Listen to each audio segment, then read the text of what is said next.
നിർവിശേഷ ശൂന്യവാദി പാശ്ചാത്യ ശ്രീകൃഷ്ണദേവന്റെ പ്രഭു നിത്യാനന്ദ ശ്രീ അദ്വൈതദാതര ശ്രീവാസാദികൗരവൃന്ദ ഹരേ കൃഷ്ണ ഹരേ കൃഷ്ണ കൃഷ്ണ കൃഷ്ണ ഹരേ ഹരേ ഹരേ രാമ രാമ രാമ ഹരേ ഹരേ जय नाम संकीर्तन कीजिए हरिनाम संकीर्तन में अपनी कीजिए जय महामंत्र कीजिए श्रील प्रभुपाद ओम अनंतन सकल सूर्यमिदं यदस्मै श्री गुरवे नमः श्री जय श्रीमदेव भीष्टं तापदं येन पूजरे स्वयं विपददाम्यहं ददाति सौदान्तिकं वन्देकं श्रीयुतपदकमलं श्रीगुरन् वैष्णवांश श्रीरूपं साग्रजातं सहनारहितान्वितं तं सजीवं साद्वैतं सावधूतं परिजनासहितं कृष्णचैतन्यदेवं श्रीराधाकृष्णपादं समरललिता श्रीविशाखान्वितं च हे कृष्णाकरुणासिन्धो दीनबन्धो जगत्पते गोपेश गोपिकान्ता राधाकान्त नमोऽस्तुते तप्तकाञ्चनगौराङ्गी राधे वृन्दावनेश्वरी वृषभानुसुते देवी प्रणमामि हरिप्रिये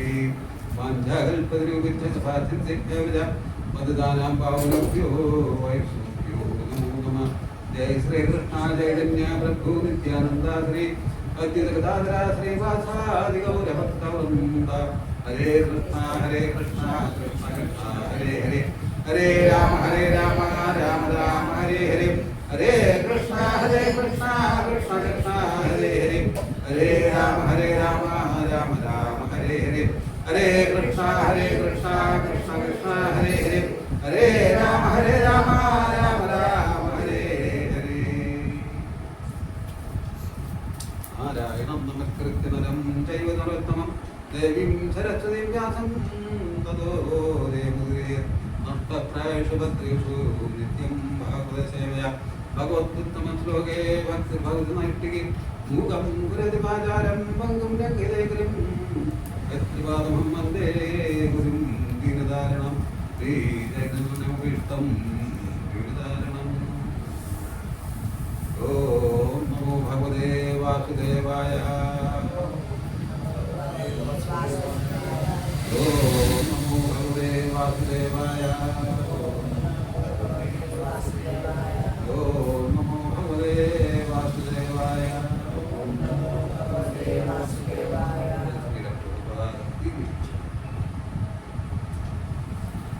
ഭഗവത്ഗീത യഥാരൂപം അധ്യായം 4 ശ്ലോകം 9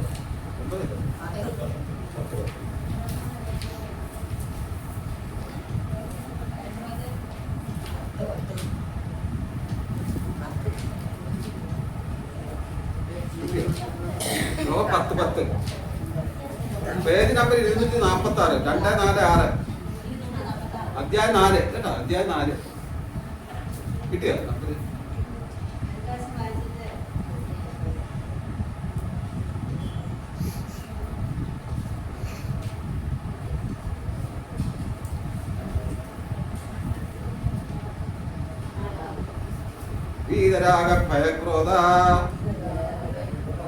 വീതരാഗ ഭയക്രോധ മന്മയാമുപാശ്രിത വീതരാഗ ഭയക്രോധ മന്മയാമുപാശ്രിത ബഹവോ ജ്ഞാനതപസാ ഭൂതാമദ്ഭാവമാഗത വീതരാഗ ഭയക്രോധ മന്മയാമുപാശ്രിത ബഹവോ ജ്ഞാനതപസാ ഭൂതാമദ്ഭാവമാഗത വീതരാഗ ഭയക്രോധ മന്മയാമുപാശ്രിത ബഹവോ ജ്ഞാനതപസാ ഭൂതാമദ്ഭാവമാഗത വീതരാഗ ഭയക്രോധ രാഗം ഭയം ക്രോധം എന്നിവ ഇല്ലാത്തവരായി മന്മയ എന്നിൽ തന്നെ മുഴുകിയവരായി മാം എന്നെ ഉപാശ്രിത ആശ്രയിച്ചവരായി ജ്ഞാനതപസ ജ്ഞാനമയമായ തപസ്സുകൊണ്ട് ഭൂത വിശുദ്ധരായി ബഹവ വളരെ ആളുകൾ മദ്ഭാവം എൻ്റെ സൗമ്യമായ പ്രേമത്തെ ആഗത പ്രാപിച്ചിട്ടുണ്ട്.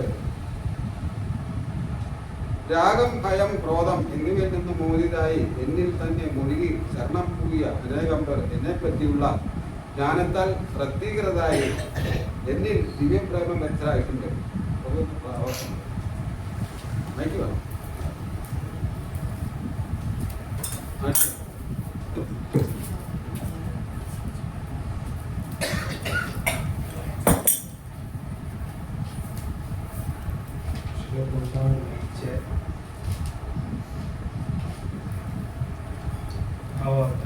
മുമ്പ് പറഞ്ഞ പ്രകാരം ഭൗതികത അത്യധികമായി ബാധിച്ചവർക്ക് സർവോത്കൃഷ്ടമായ കേവല സത്യത്തിന്റെ വ്യക്തിഗത സ്വഭാവം മനസ്സിലാക്കാൻ പ്രയാസമാണ്. ദേഹാത്മബോധത്തോടെ ജീവിക്കുന്നവർക്ക് ഭൗതികതയിൽ മുഴുകിപ്പോവുക കൊണ്ട് പരമോന്നതമായത് എങ്ങനെ ഒരു വ്യക്തിയാകുമെന്ന് മനസ്സിലാക്കാൻ സാധ്യമല്ല. അങ്ങനെയുള്ള ഭൗതികതാവാദികൾക്ക് അനശ്വരവും ജ്ഞാനസമ്പൂർണവും ശാശ്വത ആനന്ദപൂർണവുമായ ഒരു ദിവ്യ ശരീരം ഉണ്ടെന്നും സങ്കല്പിക്കാൻ പോലും സാധിക്കുകയില്ല. ഭൗതിക ഭാവനയിൽ ദേഹം നശ്വരവും അജ്ഞാനഭരിതവും ദുരിതപൂർണവുമാണ്. ഭഗവാന്റെ രൂപത്തെപ്പറ്റി കേൾക്കുമ്പോഴും സാധാരണ ജനങ്ങൾക്ക് ശരീരത്തെക്കുറിച്ച് ഇതേ ധാരണയാണ് ഉണ്ടാവുന്നത്. ഭൗതികവാദികളായ അത്തരക്കാരുടെ ദൃഷ്ടിയിൽ അതിബൃഹത്തായ ഭൗതിക പ്രപഞ്ചമാണ് പരമോന്നതമായത്. അതുകൊണ്ട് അവർ പരമസത്യത്തെ നിരാകാരമെന്ന് കരുതുന്നു.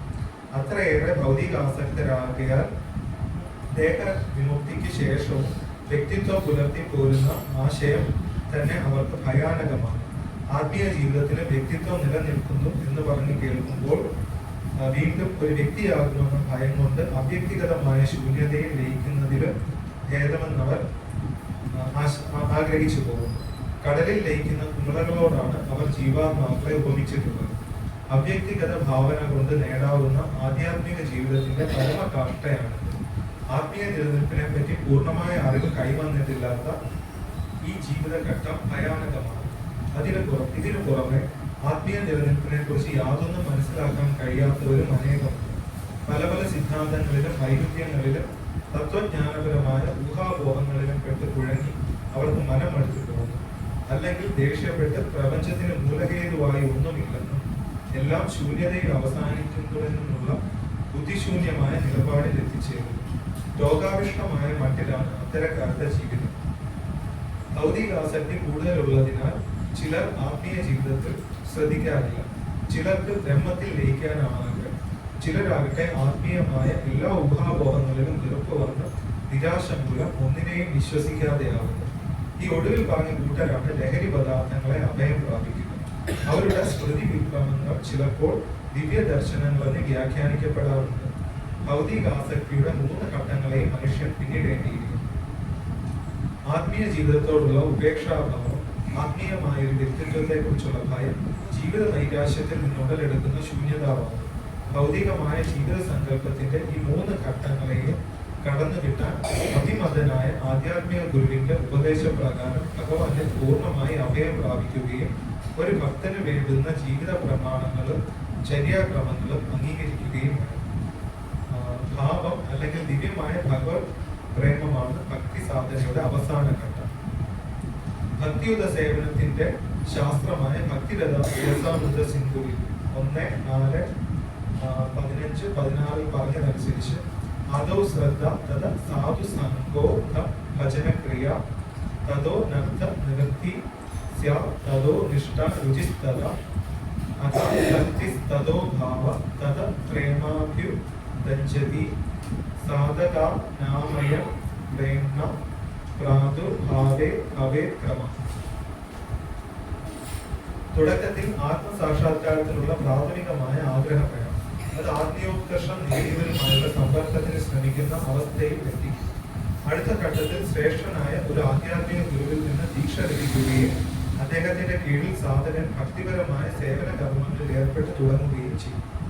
ഗുരുവിന്റെ മേൽനോട്ടത്തിൽ സേവന കർമ്മം അനുഷ്ഠിക്കുന്നത് കൊണ്ട് ആസക്തി ആകമാനം നീങ്ങി ആത്മസാക്ഷാത്കാരത്തിൽ സ്ഥിരമതിയാകും. പരമപുരുഷനായ ഭഗവാൻ കൃഷ്ണന്റെ ഔത്സുക്യം ജനിക്കുകയും ചെയ്യും. ഈ ഔത്സുക്യം ഒരാളെ കൃഷ്ണാവബോധത്തോടുള്ള മമതാബന്ധത്തിൽ എത്തിക്കുകയും അതിന്റെ ഭാവം എന്ന പരിപക്വമായ അവസ്ഥയിൽ അല്ലെങ്കിൽ കൃഷ്ണനോടുള്ള അതിരറ്റ സ്നേഹത്തിൽ എത്തിക്കുകയും ചെയ്യും. ഭഗവാനോട് തോന്നുന്ന ഈ യഥാർത്ഥ സ്നേഹത്തെ പ്രേമം അഥവാ മനുഷ്യ ജീവിതത്തിന്റെ സമ്പൂർണ്ണ അവസ്ഥ എന്ന് പറയുന്നു. ഈ പ്രേമാവസ്ഥയിൽ ജീവാത്മാക്കൾ നിരന്തരം ദിവ്യമായ ഭഗവത് സേവനത്തിൽ ഏർപ്പെടുന്നു. അതുകൊണ്ട് ഒരു വിശ്വാസിനായ ആധ്യാത്മിക ഗുരുവിന്റെ കീഴിൽ ക്രമേണ ഭക്തിയുത സേവനം അനുഷ്ഠിച്ചുകൊണ്ട് ഒരാൾക്ക് ഭൗതിക ആസക്തികളിൽ നിന്നും ആധ്യാത്മിക വ്യക്തിത്വത്തെക്കുറിച്ചുള്ള ഭയത്തിൽ നിന്നും ശൂന്യതാവാദത്തിൽ നിന്നുമുള്ളമായ ഇച്ഛാബന്ധങ്ങളിൽ നിന്നും മുക്തനായി പരമമായ പദം പ്രാപിക്കാൻ കഴിയും. അപ്പോൾ ഒരാൾക്ക് സർവേശ്വരന്റെ ധാമത്തിൽ നിഷ്പ്രയാസം ചെല്ലും. ഹരേ കൃഷ്ണ.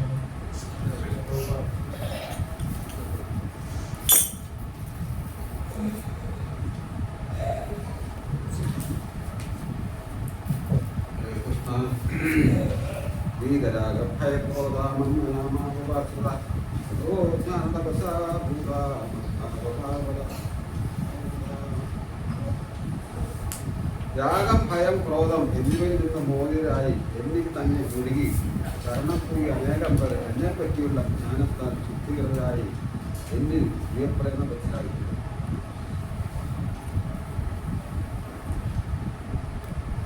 ഈ ശ്ലോകത്തിൽ പറയുന്നത് ഭഗവാന്റെ വ്യക്തിഗത ഭാവത്തെ പറ്റി മനസ്സിലാക്കാതെ നടക്കുന്ന കുറെ ആൾക്കാർക്ക് ഈ ഈ ലോകത്ത് 99.99% ആൾക്കാർ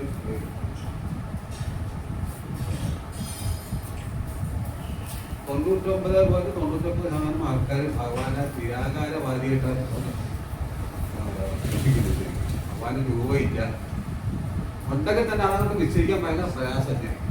ശരിയല്ല, എല്ലാവരും ഭഗവാന് രൂപയില്ല പ്രപഞ്ചം എല്ലാം മുസ്ലിമിൽ വ്യാപിച്ചെടുക്കണം. അപ്പോൾ ശരിയല്ലോ, പ്രപഞ്ചം മുഴുവൻ വ്യാപിച്ചെടുക്കുക എങ്കിൽ പോലും ഭഗവാൻ വ്യക്തി സ്വരൂപനാണ്. പക്ഷെ നമ്മുടെ പോലുള്ള ശരീരമല്ല ഭഗവാൻ, അതാണ് അതിന്റെ പ്രത്യേകത. പക്ഷെ ആൾക്കാർ പലരും അങ്ങനെ തെറ്റിദ്ധരിക്കുന്നു.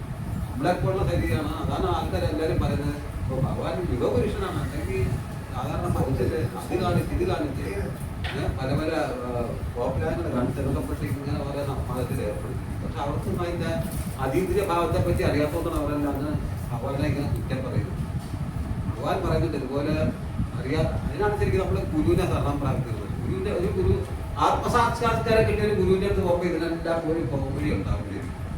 കാരണം അവരെന്താണെന്ന് ഇതിനെപ്പറ്റി 100% പഠിച്ചിട്ടുള്ള ആൾക്കാരാണ് ശരിക്കും കംപ്ലീറ്റ് പഠിച്ചത്. നമ്മളിവിടെ തന്നെ കാണാം ഭഗവത്ഗീത, അതുപോലെ ഭാഗവതം, 18ഓളം ബുക്കുണ്ട് ശരിക്കും. ഇതെല്ലാം പഠിച്ച് വന്നെങ്കിലേ ഇതേപ്പറ്റി മനസ്സിലാക്കാൻ പറ്റില്ല. അല്ലാതെ ഒരു ബുക്ക് വായിച്ചിട്ടൊന്നും ഭഗവാനെ പറ്റി മനസ്സിലാക്കാൻ പറ്റില്ല. മറ്റുള്ള ധർമ്മത്തിൽ അത് ശരി, മറ്റുള്ള ധർമ്മത്തിൽ ഒരു ബുക്ക് മാത്രം വായിച്ചിട്ടൊന്നും ഭഗവാനെ പറ്റി മനസ്സിലാവും. അത് അവരെല്ലാം ഇതാണ് എന്താ ഭഗവാൻ രൂപയില്ലെന്ന് പറഞ്ഞ നിരാകാരവാദ തത്വവാദികളാണ് ശരിക്കും അവരുടെ. ഇസ്ലാം മതമായാലും ക്രിസ്തുമതം ഭാഗ്യമായിട്ട് ക്രിസ്തുമതം മാനവാദികളാണ്. അവർക്കൊന്നും ആ ഒരു വിഗ്രഹ രൂപത്തെ സങ്കല്പിക്കാൻ പോലും പറ്റുന്നില്ല ശരിക്കും. ആ ഭഗവാന്റെ രൂപത്തെ കൽപ്പിക്കാൻ ഭയങ്കര പ്രയാസത്തിൽ. അപ്പൊ അങ്ങനെയുള്ളവർക്ക് ശരിക്കും പറയുന്നത് അവരെല്ലാം ശരിക്കും ബ്രഹ്മജ്യോതിഷിൽ പോയി ലയിക്കുക എന്നുള്ളൊരു ഭാവം ശരിക്കില്ല. അതായത് ഭഗവാൻ രൂപമില്ലാത്തൊരു സ്ഥലത്ത് പോയി അങ്ങനെ ഒരു മോശപ്രാപ്തിയുണ്ട്. പക്ഷെ വേറെ എന്താ ഇതിന്റെ തകരാറെന്നൊക്കെ അവിടെ വീണ്ടും തിരിച്ചു പോകണം ശരിക്കും. ഈ പൂർണ്ണമായിട്ടുള്ള ആ പരമസത്യത്തെ മനസ്സിലാക്കാത്തടത്തോളം കാലം നമ്മൾ വീണ്ടും തിരിച്ചു പോകുന്നേ പറ്റുള്ളൂ ശരിക്കും. കാരണം മനുഷ്യനെ വിവേചന ബുദ്ധി കൊടുക്കണം. മറ്റുള്ള ജീവികൾക്കൊന്നും വിവേചന ബുദ്ധിയില്ല. പലരും പറയാം അയ്യോ എനിക്കറിയില്ല, എനിക്കൊന്നും അറിയില്ല, അതൊക്കെ ഞാൻ ചെയ്തു പോകണം, തെറ്റ് ചെയ്തു പോകുന്നൊക്കെ പറയാം. എവിടെ പോയിട്ട് വരാൻ വേണ്ടി മരണശേഷം നേരെ നരകത്തിലേക്കാണ് ചോദിക്കുന്നത്. എന്നെ പറ്റി അവിടെ ഈ എക്സ്ക്യൂഷനും ഇല്ലതിരിക്കും. അയ്യോ എനിക്ക് അറിയില്ലായിരുന്ന ധർമ്മദേവ അല്ലെങ്കിൽ എൻ്റെ ധർമ്മ എനിക്കൊന്നും അറിയില്ലായിരുന്നാണ് അറിയാതെ അവിടെ പോയിട്ട് ഇങ്ങനെ കുളിച്ച് പോയിട്ടൊന്നൊരു കാര്യം എഴുതിയിരിക്കും. അവിടെ പോയാൽ അതിൻ്റെ പ്രകൃതിയായിട്ടുള്ള ആ ശിക്ഷ 100% നമ്മൾ അനുഭവിച്ചേ പറ്റും.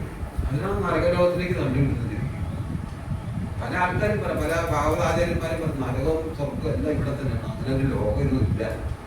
പിന്നെ സൂര്യനും ചന്ദ്രനും തന്നും ഇല്ലല്ലോ, ശനി ചൊവ്വ മുതൽ തന്നും ഇല്ലല്ലോ ശരിക്കും. ശുക്രനില്ല, ധ്രുവലോകമില്ല, ഒരു നക്ഷത്രാദികളൊന്നും ഇല്ലല്ലോ, എല്ലാം ഭൂമിയിൽ തന്നെയാണ്. പിന്നെ എന്താ കാര്യമുണ്ടെന്ന് എനിക്ക് അത് അതുപോലുള്ള അവർക്ക് അറിയില്ല ശരിക്കും.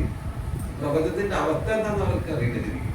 അപ്പൊ ഇവിടെ ശരിക്കും പറയുന്ന ഭഗവാന് രൂപമുണ്ട്, പക്ഷെ അത് അതീന്ദ്രമായിട്ടുള്ള രൂപമുണ്ട്. അത് വലുതാകാം ചെറുതാകാം, ഏത് രീതിയിലാകും വലുതായിരിക്കും. അങ്ങനെയല്ല ഭഗവാന്റെ ശരീരത്തിൽ നരസിംഹ ഭഗവാനും വാമനദേവനും ഇങ്ങനെ എല്ലാം ആ ഒരു രൂപത്തിൽ നിന്നാണ് വരുന്നത്. ഏത് രൂപത്തിലും എടുക്കാൻ പറ്റും ശരിക്കും. വരാഹ രൂപത്തിലേക്ക് പോകുന്നു, പിന്നെ മത്സ്യരൂപത്തിലേക്ക് പോകുന്നു, ഒക്കെ ഏത് ഭാഗത്ത് ഏത്, അതായത് കാലദേശ സമയബദ്ധമായിട്ടുള്ള സന്ദർഭത്തിനനുസരിച്ച് ഭഗവാൻ ഏത് രൂപം എടുക്കുന്നില്ല. അങ്ങനെ ഒരു രൂപം എടുത്തത് ഭഗവാൻ ചൈതന്യ മഹാപ്രഭു 500 വർഷം മുമ്പ് ഈ നാമസംഗീതത്തിലൂടെ പ്രചരിക്കാൻ പറ്റുന്നത് എന്തിനതിരിക്കാൻ മനസ്സിലാക്കി പതിനന്മാരായിട്ടുള്ള ആത്മാക്കളെല്ലാം രക്ഷിക്കാനുണ്ട്. ഭഗവാൻ എപ്പോഴും ഒരു കലിയുഗത്തില് ഈ വൈവേശ്വര മന്നത്തിലെ ശക്തി വരില്ല. എല്ലാ കൽപ്പത്തിലും അവരൊറ്റ പ്രാവശ്യം വരികയുള്ളൂ. ഭഗവാന്റെ യഥാരൂപം എടുത്തുകൊണ്ട് ഇവിടെ വരും. ഭൂമിയിൽ വന്നിട്ട് എല്ലാ പദന്മാരെ രക്ഷിക്കുന്നത് സർവാർഷകരാണ് ശരിക്കും. ഭയങ്കര സൗന്ദര്യം ശരിക്കും. ഭഗവാന്റെ സൗന്ദര്യം പിന്നെ കന്ദർപ്പ കോടി കവിത വിശേഷ ശോഭം. അതായത് ഒരു കാമദേവൻ എന്ന് പറയുമ്പോൾ വളരെ സൗന്ദര്യമാണ്. അതിന് അതുപോലെ കോടി കാമദേവന്മാരും ഒത്തുകൂടി സൗന്ദര്യം എന്തായിരിക്കും? അത്ര ഭയങ്കര സൗന്ദര്യം ഭഗവാൻ. അതാണ് വൃന്ദാവനത്തിലേക്ക് വന്നപ്പോൾ എല്ലാ ആൾക്കാരും ഭഗവാന്റെ ഈ തേനീച്ച ഇത് പിടിക്കില്ലേ എന്ന് പറഞ്ഞാൽ എല്ലാ ഭക്തരോടും എല്ലാവരും ഭഗവാന്റെ പുറകെ നിൽക്കുക. അത്ര സൗന്ദര്യം. എന്തിനാണ് സൗന്ദര്യം പറഞ്ഞിരിക്കുന്നത്? അങ്ങനെ എല്ലാ പതിനാത്മാക്കളും വന്ന് ശരണം പ്രാപിക്കുന്ന ഭഗവാൻ പ്രഖ്യാപിച്ചിരിക്കുന്നു. ആ പ്രേമ സ്വരൂപത്തിൽ അങ്ങനെ പ്രേമത്തിലൂടെ അങ്ങനെ പോയിട്ട് സൗന്ദര്യത്തെ ആകർഷിച്ചുകൊണ്ട് അവിടെ ചെന്ന് ഭഗവാൻ അദ്ദേഹം മോക്ഷപ്രാപ്തി ഒഴിക്കുകയും. അതാണ് ഭഗവാൻ ആ യഥാരൂപത്തിൽ ഇവിടെ വരുന്നത്. പറയുന്നത് ഭഗവാന്റെ രൂപത്തെ പറ്റി തിരികെ ഭഗവാന്റെ ശക്തിയെ നാരായണൻ, ബ്രഹ്മാവ്, ശിവൻ ഇവർക്കൊന്നും ഭഗവാന്റെ അത്ര ഒന്നും ഇതിരിക്കും. ഭഗവാൻ അപ്പോഴും 100% ക്വാളിറ്റി ചെയ്തിരിക്കും. നാരായണ 94% കണ്ടിരിക്കും. അതുപോലെ ബ്രഹ്മാവിന് അതായത് ശാസ്ത്രം പറയുന്നതാണ്, നമ്മൾ പറയുന്നതല്ല, ശാസ്ത്രം പറയുന്നത്. അപ്പം ബ്രഹ്മാവിന് 84, പിന്നെ പരമശിവന് 78. അങ്ങനെ തിരിച്ചു വരുന്നത് നമ്മളായിട്ട് പറയുന്നത്, നമ്മളെ ശാസ്ത്രത്തിൽ പറയുന്ന പ്രകാരം ശരിക്കും പറയുന്നത്. അപ്പൊ അതിനെ പറയും ബ്രഹ്മാവും ശിവനും വിഷ്ണു എല്ലാം ഒരേ ഈക്വൽ. അങ്ങനെയല്ല ശരിക്കും. ഓരോരോ അവസ്ഥാഭേദത്തിനായിരിക്കും അവർക്ക് അവരെ ഇത് കൊടുത്തിരിക്കുന്നത്. അതായത് മഹാവിഷ്ണു ഇതെല്ലാം പരിപാലിക്കുന്നു, ബ്രഹ്മാവിന്റെ സൃഷ്ടി നടത്തുന്നു, പിന്നെ മഹാദേവൻ വന്നിട്ട് സംഹാരങ്ങൾ നടത്തുന്നു. ഇത് ഓരോരോ വകുപ്പുകൾ അങ്ങനെ വിധിച്ചു കൊടുത്തിരിക്കുന്നു. അപ്പൊ ഇവരൊന്നും താത്തി പറയാൻ മനസ്സിലിരിക്കും. നമ്മുടെ കാര്യങ്ങളെ മനസ്സിലാക്കുക, അവരെ ഇടിച്ചു താത്താൻ നമുക്ക് ഉദ്ദേശിക്കുന്നു. അവരുടെ അവസ്ഥ എന്താണെന്ന് നമ്മൾ മനസ്സിലാക്കി നോക്കുക. അവരുടെ നമുക്ക് വിദ്യാർത്ഥനം ഇത്ര പവറുള്ള ഒന്നും തന്നെ പറയുന്നത്. ഭഗവാനും മഹാദേവനും ദയാലു വെച്ചിരിക്കും. ദൈവം നമ്മളെ അനുഗ്രഹിക്കുകയൊക്കെ ചെയ്യും. പക്ഷെ എന്താ കണ്ടത്? നമ്മൾ മഹാദേവനോട് പ്രാർത്ഥിക്കുമ്പോൾ കൃഷ്ണഭക്തി തന്നെ, കൃഷ്ണ പ്രേമം തലത്തിലൂടെ നമ്മൾ പ്രാർത്ഥിക്കാം. അല്ലാതെ അവർക്ക് അത് വേണം ഇത് വേണം പറഞ്ഞാൽ നമ്മുടെ ഭൗതികരെ പെട്ടുപോയി. ഈ ഭൗതിക കൈലക്കിന്റെ വന്ന് പെട്ടു. നമ്മളിപ്പോ മാതാവിക്ക് ഇത്ര കോടിക്കണക്കിന് രൂപ ഭഗവാൻ അനുഗ്രഹിച്ചു തന്നെ. പക്ഷെ എന്ത് ചെയ്യുക? ഈ കോടിക്കണക്കിന് രൂപ പറയുമ്പോഴേക്കും മാതാവിക്ക് പിന്നെ ആ ഭഗവാനുള്ള ഭക്തിക്ക് ഇല്ലേ? പിന്നെ വേറെ രീതിയിലേക്ക് ആ പൈസ കൊണ്ട് എന്തെല്ലാം ബിസിനസ്സൊക്കെ ചെയ്യാം. അങ്ങനെ അതിന് ഭയങ്കര തിരക്കായിരിക്കും. അതിനിടയ്ക്ക് ഓണത്തിനിടയ്ക്ക് കൂട്ടൊക്കെ നിൽക്കുന്ന ഭഗവാന്റെ ഫോട്ടോയെ കൊണ്ട് നമ്മൾ അതിനുള്ള സമയത്തായിരിക്കും. അവിടെ പോയിട്ട് ഇങ്ങനെ നമ്മൾ അതപ്പതിച്ചു. നമുക്ക് ആവശ്യമുള്ള സൗകര്യങ്ങളൊക്കെ ഭഗവാൻ തന്നിട്ടുണ്ട്. അതുകൊണ്ട് നമ്മൾ ജീവിക്കുക. അല്ല അതിൻ്റെ ഇതിൽ നമ്മൾ ഒരിക്കലും വേദനിക്കാൻ പാടില്ല. കാരണം നമ്മുടെ ജന്മം അങ്ങനെ തിരിക്കും. നമ്മുടെ പൂർവ്വജന്മത്തിലുള്ള കർമ്മത്തിന്റെ ഫലം തെറ്റിയാതിരിക്കും നമുക്ക് ഈ ജനിച്ചിരിക്കുന്നത്. ശരിയല്ലേ? പൂർവ്വജന്മത്തിൽ നമ്മൾ എന്ത് ചെയ്തോ അതേപോലെ. അല്ല നമുക്ക് എനിക്ക് ഇവിടെ ജനിക്കണം, അല്ല മാതായ്ക്ക് ഇവിടെ വിവാഹത്തിൽ ജനിക്കണം പറഞ്ഞിട്ടൊന്നുമില്ല ഭഗവാൻ ജന്മം. അല്ലല്ല, നമ്മൾ ചെയ്യുന്ന ആ ഇതിന്റെ അനുസരിച്ച് ഓരോ സ്ഥലത്തും ജനിക്കാൻ, ഒരു ജൈവ പ്രദേശത്ത് ജനിക്കാൻ ഒക്കെ ഒരു യോഗം. അങ്ങനെ മറ്റേ ആ പോസിറ്റീവ് എനർജി അനുസരിച്ച് ജനിക്കാം. എല്ലാ അമ്പലവാസികളായിട്ട് ജീവിക്കാം. ഭഗവാനെ കുതിക്കാണ്ടായിട്ടില്ല. അതൊക്കെ അവരൊക്കെ മുൻജന്മത്തിലുള്ള ആ സുഹൃതം കൊണ്ടായിട്ടിരിക്കും. ആ സുഹൃത ഫലം കൊണ്ടാണ് അവർക്ക് അങ്ങനെ ചെയ്യാനുള്ളത്. അവരെ തന്നെ ചേരി ബാർബറായിട്ട് ജനിക്കാം. കാരണം അവിടെ ഇതല്ല കർമ്മം. അവരും അവിടെ ഒരു കോംപ്ലക്സ് ഉണ്ടായിരിക്കാം. പക്ഷെ ആ കർമ്മം ചെയ്തേ തെറ്റുപിടിച്ചിരിക്കും. കാരണം അവൻ ചെയ്യുന്ന പൂർവ്വജന്മത്തിന് പോരാട്ട് അവർക്ക് എത്തുകാരനായിട്ടിരിക്കും. അങ്ങനെ പല കർമ്മത്തിൽ കർമ്മബന്ധത്തിൽ പെട്ടുപോകും. അപ്പോൾ നമ്മളിത് എന്താ മനസ്സിലാക്കണം? ഭഗവാനുമായിട്ട് എപ്പോഴും സമ്പർക്കത്തിൽ ഏർപ്പെടുക, ഭഗവാന്റെ ഹരിനാമം ജപിക്കുക. അങ്ങനെയൊക്കെ ചെയ്യുന്നതിക്ക് അടുത്ത ജന്മത്തിൽ നല്ല ജന്മം കിട്ടുക. അല്ലെങ്കിൽ ഭഗവാന്റെ ധാമത്തിലേക്ക് പോകുന്നതാണ് ഈ ലോകത്തിൽ പറയുന്നത്. ഭഗവാൻ എപ്പോഴും 24 മണിക്കൂറും ഭഗവാനെ പറ്റി ചിന്തിക്കുക, ഭഗവാനെ ആചരിക്കുക, ഭഗവാനെ നമസ്കരിക്കുക. ഇതൊക്കെ ചെയ്യുന്നതിന് നമുക്ക് ഭഗവാന്റെ ലോകത്തിലേക്ക് നമുക്ക് തിരിച്ചെത്താൻ പറ്റില്ല. നമ്മളെവിടെ നിന്നാണ് അങ്ങോട്ട് തന്നെ ശരിക്കും നമ്മൾ പോകും. നമ്മുടെ ജന്മം എന്ന് പറഞ്ഞാൽ ശരിക്കും ജന്മാധ്യക്ഷേതാണ്. നമ്മുടെ ജന്മത്തിന്റെ ലക്ഷ്യങ്ങൾ നമ്മുടെ ജന്മത്തിന്റെ ലക്ഷ്യം എന്താണെന്ന് നമ്മൾ മനസ്സിലാക്കും. നമ്മള് ഭഗവാനെ ബ്രഹ്മത്തെ മനസ്സിലാക്കുന്നുണ്ടാവും.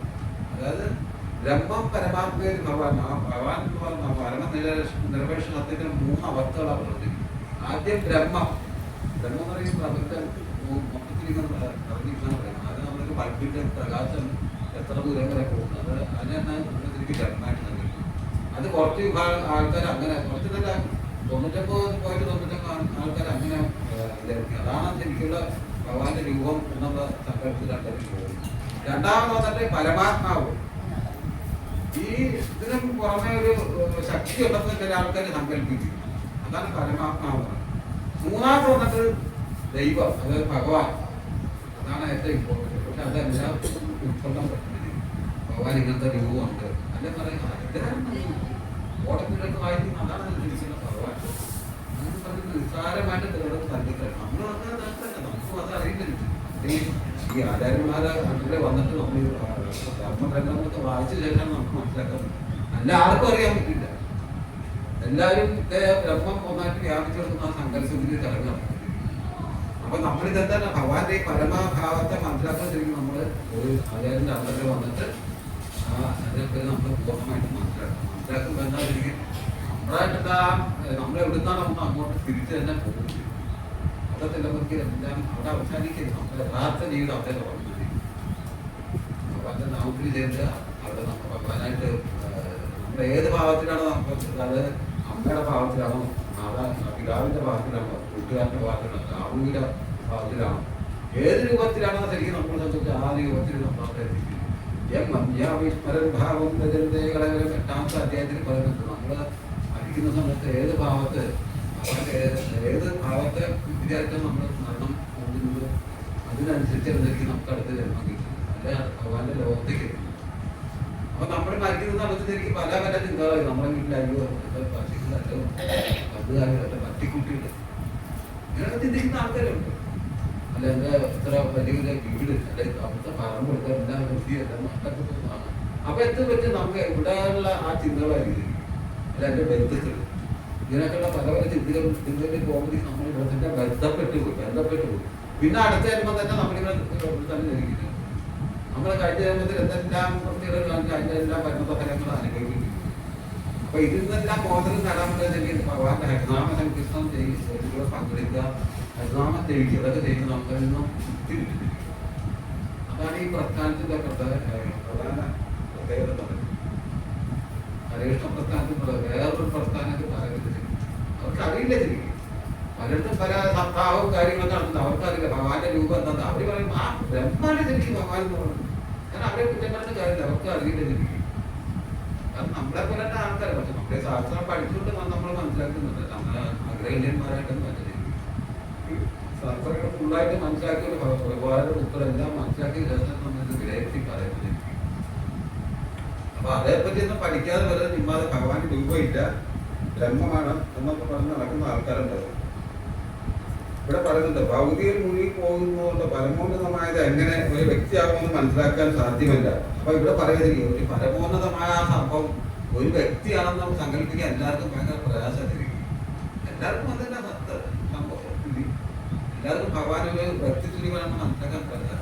ആ വ്യക്തിസ്വരൂപനാണ് ഭഗവാൻ മാത്രമല്ല, നമ്മുടെ ആത്മാക്കളും വ്യക്തിസ്വരൂപന്മാരാണ്. പക്ഷെ നമുക്ക് കാണാൻ പറ്റില്ല. നമുക്ക് കാണാൻ പറ്റുന്ന പല സംഭവങ്ങളുണ്ട്. നമ്മൾ ശ്വസിക്കുന്നതുമായി നമുക്ക് കാണാൻ പറ്റും. അതുപോലെ ഈ ശബ്ദ തരംഗങ്ങൾ, റേഡിയോ തരംഗങ്ങൾ, അത് കാണാൻ പറ്റും. മൊബൈലിൽ ഇങ്ങനെ ഇത് വരുന്നുണ്ട്, തരംഗങ്ങൾ നമുക്ക് മനസ്സിലാക്കാൻ പറ്റും. അങ്ങനെ കാണാൻ പറ്റുന്ന പല സാധനങ്ങൾ എന്ന് പറഞ്ഞൊരു ആത്മാവ്, ആത്മാവിനെ നമുക്ക് കാണാൻ പറ്റും. പക്ഷെ അതിന് രൂപം ഉണ്ടെന്നാല് ഇവിടുന്ന് വിട്ടാലും അതിന് രൂപം ഉണ്ട്. തിരിക്കും അതിലേക്ക് നമ്മൾ ഒരാളെ മരിച്ചെന്ന് പറഞ്ഞാൽ അതിന് എന്തിനാണ് നമ്മൾ പ്രാർത്ഥന ഇതൊക്കെ ചെയ്യുന്നത്? ഒരു കണക്ക് സങ്കല്പിച്ചൊക്കെ ഇതെന്താ ചെയ്യുന്നത് നമ്മൾ ചോദിക്കാം. മരിച്ചുപോയ ആളെ ആയിട്ട് ഇതൊക്കെ ചെയ്യും. പക്ഷെ ആത്മാ ആത്മസ്വരൂപനാണ് ശരിക്കും. ആത്മാവിടെ ഉണ്ടാകും. ആത്മാവെല്ലാം കാണാം. ആത്മാവിന് ആത്മാവിന് ശരിക്കും ഇത് ബുദ്ധി, അഹങ്കാരം, മനസ്സ്, ഇത് 3 കൊണ്ട് ശരിക്കും മരണത്തിന് ശേഷം ബുദ്ധി, അഹങ്കാരം, മനസ്സ് ഈ 3 അവസ്ഥയുണ്ട്. പക്ഷെ നമ്മൾ ഇങ്ങനെയുള്ള ബോഡി ആവുമ്പോഴേക്കും നമുക്ക് 24 പ്രകാരത്തിന്റെ സംഭവമുണ്ട്. പഞ്ചേന്ദ്രിയങ്ങൾ, പഞ്ചഭൂതങ്ങൾ, ഇതൊക്കെ കൊണ്ടാണ് നമ്മൾ ശരീരം നിർമ്മിച്ചിരിക്കുന്നത്. പക്ഷെ അത് വിട്ട് തന്നെ ചെയ്യാൻ ബുദ്ധി അഹങ്കാരം മനസ്സിൽ മാത്രമേ ഉള്ളൂ. ഈ ബുദ്ധി അഹങ്കാരം മനസ്സുകൊണ്ട് അതിനെ കാണാൻ ഒക്കെ കഴിയും. നമ്മുടെ ശരീരത്തിലുള്ള ആത്മാവ് ഇങ്ങനെ ആത്മാവ് സമ്പൂർണ്ണ ജ്ഞാനിയായിരിക്കും. നമ്മളിന്ന് ബന്ധത്തിൽ വിട്ടുപോയി, നമ്മൾ നേരത്തെ വിട്ടുപോകുമ്പോൾ അത് സമ്പൂർണ്ണ പരിജ്ഞാനിയായിരിക്കും. അപ്പൊ അതിനെല്ലാം കാണാം. ഒരാത്മാവാണെങ്കിൽ മോശം ഉണ്ടാകുന്നെങ്കിൽ അതെല്ലാം കറങ്ങണം.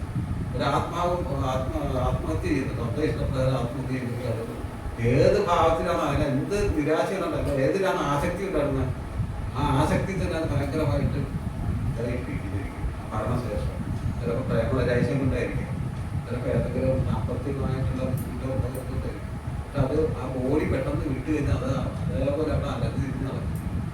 പിന്നെ നമ്മൾ എന്തൊക്കെ ശേഷക്രിയകളൊക്കെ ചെയ്ത് കഴിഞ്ഞാൽ ശരിക്കും ചിലപ്പോൾ മുക്തി കിട്ടിയെന്നില്ല. അത്ര അതുപോലെ കേരളത്തിൽ കിട്ടിയാലും ഇതുപോലെയൊക്കെ സംഭവം നടന്നതിനേക്കാൾ നമ്മൾ ശേഷക്രിയകളൊക്കെ ചെയ്യുക, ആളുകളും ശ്രാദ്ധമൊക്കെ ചെയ്യുന്നത് അവരുടെ പുറത്ത് മുക്തി കിട്ടും. അല്ലെങ്കിൽ അതങ്ങനെ അലഞ്ഞിരുന്ന് നടക്കുകയും അത് മറ്റുള്ളവർക്ക് ബുദ്ധിമുട്ടായിട്ട് മാറും. സാധാരണ ഒരു വ്യക്തി പഞ്ചായത്തിന്റെ അദ്ദേഹത്തിന്റെ ഇതുപോലുള്ള ശ്രാദ്ധകർമ്മം ചെയ്തിട്ട് അത് നമ്മളെ ബാധിക്കും. നമ്മുടെ കുട്ടികളുടെ വിദ്യാഭ്യാസത്തെ ബാധിക്കും. രോഗബാധിതമായിട്ട് കിടക്കാൻ ചാൻസ് ഉണ്ട്. പല പല പ്രയാസങ്ങളുണ്ടാകും. അപ്പൊ നമ്മൾ എല്ലാ സമയത്തും അതാത് അതിന് വേണ്ടുന്ന കർമ്മങ്ങളൊക്കെ ചെയ്ത് ഞാൻ ശാന്തി ലഭിക്കും. പിന്നെ അവരുടെ അനുഗ്രഹം ഉണ്ടാകും. അതിൻ്റെ പറഞ്ഞത് നമ്മുടെ ചില പ്രശ്നങ്ങൾ അതിന്റെ പിതൃദോഷം അതെന്നൊക്കെ പറയും. അതിനകത്ത് വേണ്ടുന്ന ക്രിയകൾ പിന്നെ അതിന് ആ ഒരു ആശ്വാസം നമുക്ക് ലഭിക്കും. അപ്പോൾ ഒരിക്കലും അതിനെ നമ്മളൊരിക്കലും തള്ളി പറയാൻ പറ്റില്ല. എന്തെല്ലാം പ്രശ്നമുണ്ടാകാം ആ മറ്റേത് ആ സമയം വരുന്നത് നമ്മൾ കർമ്മങ്ങളൊക്കെ ചെയ്ത് അവരെ ആത്മശാന്തിയിലേക്ക് നയിപ്പിക്കണം. അപ്പൊ അതാണ് ശരിക്കും പറയുന്നത്. ഭൗതികവാദികൾക്ക് അനക്ഷരവും ജ്ഞാനസമ്പൂർണവും ശാശ്വതാനന്ദപൂർണ്ണമാണ് ആ ജീവശരീരമൊന്നും സങ്കല്പിക്കാൻ പോലും സാധിക്കില്ല. ഭൗതികഭാവന ദേഹം അക്ഷരവും അജ്ഞാനപരിതവും ദുരിതപൂർണ്ണവും. അതായത് നമ്മുടെ ഈ ഭൗതികത്തിൽ നടക്കുന്നതിക്ക് ദേഹം, നമ്മുടെ ഈ ഭൗതിക ശരീരമായിട്ട് നടക്കുന്ന നമ്മുടെ അജ്ഞാനപൂർണ്ണരാണ് ശരിക്കും. നമുക്കൊന്നും അറിയില്ല ശരിക്കും. നമ്മളുടെ ബന്ധപ്പെട്ട് ആത്മാവ് പോകാന് കംപ്ലീറ്റ് ജ്ഞാനം ഉണ്ടാവും. പക്ഷെ നമ്മൾ ഈ ഭൗതിക ദേഹത്തിലാകുമ്പോൾ നമുക്കൊന്നും അറിയാം. ഇതൊരു താൽക്കാലികമായിട്ടുള്ള ശരീരമായിരിക്കും. നമ്മുടെ ഈ ശരീരമല്ല ശരിക്കും പെർമനന്റ് ആയിട്ടുള്ളത്. ഇത് നശിച്ചു പോകും. നമ്മളൊക്കെ എന്ന് പറഞ്ഞാൽ ചിലപ്പോൾ 10, 15, 5 എത്ര വർഷത്തെ ശരിക്കും നമുക്ക് ജീവിക്കും. ഇത് പോയി കഴിഞ്ഞാൽ ആത്മാവുണ്ട് ശരിക്കും. അത് നമ്മളെന്തെല്ലാം കർമ്മങ്ങൾ ഇവിടെ ചെയ്തോ അതിനനുസരിച്ചുള്ള അടുത്ത ശരീരത്തിൽ പിന്നെ എന്തെല്ലാം കർമ്മങ്ങൾ നമ്മൾ ചെയ്തോ അതിനെല്ലാം നിർമ്മാർജ്ജനം ചെയ്യാനും പറ്റും. എങ്ങനെ നിർമ്മാർജ്ജനം? ഭഗവാന്റെ ഹരിനാമം ജപിക്കും, ഭഗവാനെ അമിക്കുകയൊക്കെ ചെയ്യുമ്പോൾ നമ്മൾ ആ ദോഷങ്ങളെല്ലാം ഉപയോഗിക്കും. അപ്പൊ അങ്ങനെ നമുക്ക് മുക്തിയിലേക്ക് പോകാൻ പറ്റും. അതിനുള്ളൊരു എളുപ്പമാർക്കാണ് ശരിക്കും ചൈതന്യ മഹാപ്രഭു ഹരേകൃഷ്ണ മഹാമന്ത്രം നമുക്ക് എല്ലാവർക്കും. അത് എപ്പോഴൊന്നും അവര് ജപിക്കാൻ അവസരം കിട്ടില്ല. ഒരു കൽപ്പത്തില് ഒറ്റ പ്രാവശ്യം ഭഗവാൻ വരുള്ളൂ. ഇതുപോലെ ഒരു കൽപ്പത്തില് കലിയുഗത്തില് വൈവശത മന്നന്തരത്തില് മാത്രമേ ഭഗവാൻ വരുള്ളൂ. അത് എത്ര വർഷമാണ്? 432 വർഷം കഴിഞ്ഞു ഭഗവാൻ പറഞ്ഞു. അതെന്തിനു വേണ്ടിയിട്ടാണ് വരുന്നത്? അങ്ങനെ വന്നു കഴിഞ്ഞാൽ എല്ലാവർക്കും മുക്തി കൊടുക്കാൻ പറ്റുന്ന ഭഗവാൻ അങ്ങനെ വരുന്നത്. നമ്മുടെ മുമ്പ് പഠിച്ചില്ലേ ശരിക്കും ഭഗവാൻ ഒരു പ്രാവശ്യം അദ്ദേഹത്തിന്റെ ഗുരു ഗാന്ധിഗിരി മഹർഷിയുടെ അടുത്ത് പോയപ്പോഴത്തേക്ക് അദ്ദേഹത്തിന്റെ ഗുരുദർശനം കൊടുക്കാൻ നേരത്ത് അദ്ദേഹം ചോദിച്ചു, ഗാന്ധിഗിരി മഹർഷി ചോദിച്ചു, നമുക്ക് നഷ്ടപ്പെട്ടു പോയ മകനെ തിരിച്ചു തരാൻ പറ്റും? അങ്ങനെ അദ്ദേഹം പറഞ്ഞാൽ ഞാൻ തിരിച്ചു തരാമെന്ന് പറഞ്ഞാൽ അങ്ങനെ ഇവിടെയൊക്കെ പോയി പത്രക്കാരുടെ കടലിലേക്ക് പോയി കയറ്റി അതെല്ലാം അതൊക്കെ കടൽ അദ്ദേഹം പറഞ്ഞു ഞാൻ എടുത്തില്ല, ഭഗവാൻ എടുത്തില്ല, അദ്ദേഹത്തിന്റെ മകനെ എടുത്തിട്ടില്ല. കടലിന്റെ ഉള്ളിലൊരു സംഘാസുരം എന്നുള്ള അസുഖമുണ്ട്, അദ്ദേഹത്തിന് കൊണ്ടുപോയിട്ട്. അപ്പൊ അവിടെ ഭഗവാൻ കൂടിയിട്ട് അവിടെ ചെന്നപ്പോഴത്തേക്ക് സംഘാസുരം പറഞ്ഞു ഞാനും അദ്ദേഹത്തിന്റെ മകനെ എടുത്തിട്ടില്ല. അത് നേരെ യമലോകത്താണ് പറഞ്ഞത്. അങ്ങനെ സംഘാസുരന്റെ ആ ശംഖ് പറഞ്ഞിട്ട് നേരെ യമലോകത്ത് അവിടെ പോയിട്ട് ആ ശംഖ് വെച്ചിട്ട് ഊതി വെച്ചിരിക്കുകയും ഊതപ്പോഴേക്ക് അവിടെയുള്ള നരകത്തിലുള്ള ആത്മാക്കളെല്ലാം പറഞ്ഞിട്ട് തുള്ളിച്ചാടി വെച്ചിരിക്കും. ഭഗവാന്റെ ഈ അതീന്ദ്രിയ ശബ്ദം കേട്ട് അതെല്ലാം സ്വർഗം തുല്യമായിട്ട് മാറി പറഞ്ഞത്. അങ്ങനെ ശരിക്കും ഭഗവാൻ ഒരു പ്രാവശ്യം പിന്നെ ഭരതാത്മാക്കളെ രക്ഷിക്കാൻ, ആ നരകത്തിലുള്ള ആത്മാക്കളെ രക്ഷിച്ച പോലെ ഈ ഭൂമിയിൽ വന്ന് നമ്മളൊക്കെ രക്ഷിക്കാൻ ഹരിനാമസം കിട്ടും. ഈ കലിയുഗത്തിൽ അത് പറ്റുള്ളൂ. അല്ലാത്ത സമയത്തൊന്നും പറഞ്ഞുകൊണ്ട് ആൾക്കാർക്ക് അത് മനസ്സിലാകത്തില്ല. ആരൊക്കെ ഹരിനാമസംഘത്തിൽ ചെയ്തിരിക്കുന്നോ അവർക്കെല്ലാം മോശപ്രാപ്തി ഉണ്ടാവും. അതിന് വേണ്ടിയിട്ട് ഭഗവാൻ അതാണ് ഭഗവാൻ അത്രയ്ക്ക് കാരുണ്യം. ഭഗവാന്റെ രൂപത്തെ പറ്റി സങ്കല്പിക്കുക നമ്മൾ എല്ലാവർക്കും ഭയങ്കര പ്രയാസമാണ്. ഭഗവാൻ വ്യക്തിസ്വരൂപനല്ല. ഭഗവാൻ നിരാകാരവാദി എന്ന് നടക്കുന്ന ആൾക്കാർ 100% ആൾക്കാരുണ്ട്. വളരെ അപൂർവം ആൾക്കാർ ഈ ആത്മസാക്ഷാത്കാരം കിട്ടിയിട്ടുള്ള ഗുരുക്കന്മാരിൽ നിന്ന് അറിവ് നേടിയിട്ടുള്ള ആൾക്കാർക്ക് മാത്രമേ ശരിക്കും ഭഗവാനെ പറ്റി മനസ്സിലാക്കൂ. അത് അത്യന്തം നിഗൂഢമായിട്ടല്ലേ സംഭവം സത്യം. എല്ലാവർക്കും അത് ഉൾക്കൊള്ളാൻ പറ്റുന്നില്ല. അല്ലാത്തവരല്ല ഈ വ്യക്തി അവ്യക്ത രൂപമാണെന്ന് പറഞ്ഞിങ്ങനെ ക്ലാസ്സിൽ ഇസ്ലാമൊക്കെ വ്യക്തിസ്വരൂപം ഭഗവാന്റെ രൂപയിലത് യഥാർത്ഥത്തിൽ അവർ ആചരിക്കുന്നത് ഭഗവാനെ തന്നെ ആചരിക്കുന്നത്. അതവർക്ക് അറിയില്ല. ഭഗവാനെ പറ്റി കുറ്റം പറയുകയും ചെയ്യും. ആ വ്യക്തി അവ്യക്ത സ്വരൂപനായിട്ട് ഭഗവാൻ പറഞ്ഞിട്ടുണ്ട്. വ്യക്തി സ്വരൂപനായിട്ടിരിക്കുന്നതും അവ്യക്ത സ്വരൂപനായിട്ടിരിക്കുന്നതും ഞാൻ തന്നെയാവും. പിന്നെ വേറെ സർവ്വഹമൃതിഷ്ടന്റെ വിട്ടോ മർദ്ദജ്ഞാനമോഹനം. അതായത് എല്ലാ ജീവജാലങ്ങളും ഇതിന് ഹൃദയത്തിൽ മാത്രമല്ല, സർവ്വജീവജാലം ഉറുമ്പിന്റെയും പല്ലിയുടെയും പഴുതാരുടെയും മറ്റുള്ള മതസ്ഥരുടെ എല്ലാവരുടെ ഉള്ളിൽ ഒറ്റ പരമസത്യം ഉള്ളതിരിക്കും. അതിനെ തിരിച്ചറിയാൻ പറ്റുന്നത്. അത് അത്രയ്ക്കും അജ്ഞാനികളായതുകൊണ്ട് അവർക്ക് മനസ്സിലാക്കില്ല. ഞാൻ അന്ധകാലത്തിൽ പെട്ട് ഇടയ്ക്കായിരിക്കും അവർക്കത് മനസ്സിലാക്കുന്നുണ്ട്. അതെന്താന്ന് വെച്ചാൽ അവർക്ക് പറഞ്ഞ് മനസ്സിലാക്കാൻ പറ്റില്ല. അത് കാരണം ഭഗവാൻ തന്നെ അവർക്ക് ഇങ്ങനെയെങ്കിലും അവർ ഉയർന്നു പോരണം ആ ഒരു കാലത്തിലേക്ക് മാറ്റി. ചിലര് കൊടുങ്കാളിയെ പ്രാർത്ഥിക്കും, ചിലര് മറക്കാട് ദേവിയെ പ്രാർത്ഥിക്കും, ചിലര് ജോതിനെ പ്രാർത്ഥിക്കും. കാരണം അവന്റെ ഇൻട്രസ്റ്റ് അനുസരിച്ച് അത് അങ്ങനെ പൊങ്ങി വന്നത്. അതിന് കുറെ സമയം പിടിക്കും. പല ആൾക്കാരും പറയും ഏതെങ്കിലും ഒരു ദേവത പ്രാർത്ഥിച്ചിരുന്ന ഭഗവാന്റെ അടുത്തേക്ക് പെട്ടെന്ന് എത്താം. അങ്ങനൊന്നും ഒരിക്കലും എത്തില്ല. ചിലപ്പോൾ കുറെ കോടികൾക്ക് വർഷങ്ങൾ എടുക്കല്.